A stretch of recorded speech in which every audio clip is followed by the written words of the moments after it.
God's story, Esther. So part of God's story is about a woman named Esther, and it goes like this. Esther was adopted by her cousin Mordecai because her parents died.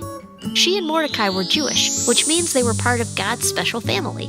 Our story begins right before Esther becomes queen, and God's family gets in some serious danger. Now, even though Esther was Jewish, she lived in Persia, which was ruled by King Xerxes. One night, King Xerxes wanted to show off his wife, Queen Vashti, at a party. She said no. So he said Vashti could never see him again, and he needed a new queen. So the king invited all the single ladies in Persia to his palace for a year. He decided Esther was prettiest, and she became queen. Really? But as crazy as that sounds, it was a good choice because Esther saved his life. See, one day, Mordecai overheard two guards plotting to kill the king. So he told Esther, and Esther told Xerxes.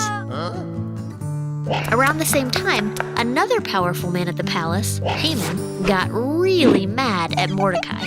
He didn't know Mordecai had saved the king's life, or that he was the queen's cousin. So he made a rule that all Jews must die. Like we said, he was really mad.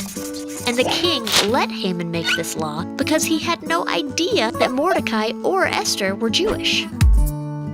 Well, all the Jewish people were heartbroken, but Mordecai thought maybe Esther could save them. She was queen after all. Problem is, only a king could change laws, and anybody who even spoke to the king when he didn't want to listen could die, including Esther. But she was willing to try. She said, "If I die, I die." Talk about brave! So Esther visited the king.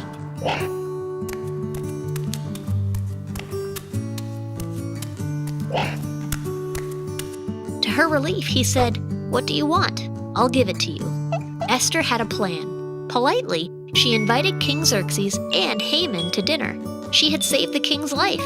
Now she was making a special dinner for him. Xerxes liked that. He said yes. That night, the king asked Esther what she wanted again. And again, Esther invited them to dinner. Haman was thrilled to be invited to dine with the king and queen, twice. But even with this special treatment, he knew he couldn't be truly happy until Mordecai was dead. So he came up with a plan to kill him the next day. But that same day, the king realized that Mordecai had never been honored for saving him. So Xerxes asked Haman how to honor someone. Haman thought the king was going to honor him. Instead, he honored Mordecai. So Haman was already in a bad mood when he got to dinner. But his day went from bad to worse. See, Esther finally told the king that someone made a law to destroy her people. Xerxes was furious and asked, "Who dared to do such a thing?" Esther told him, it was Haman. Then the king found out that Haman wanted to kill Mordecai too. Enraged, he ordered that Haman be killed. After that, King Xerxes told Mordecai to make a new law to save the Jewish people. They honored Mordecai and celebrated with a feast. Esther had been willing to risk her life for her people, and she ended up saving them. Like Esther, another rescuer would come one day, and he would actually die to save all of God's special family. And that's the story of Esther. So, in case you missed it, here's the quick version. Esther was Jewish. She became queen.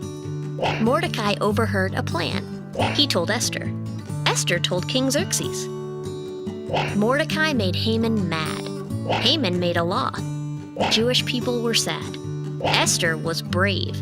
She had a plan. She told the king about Haman. The king got rid of Haman. God's family was saved. And that's a part of God's story.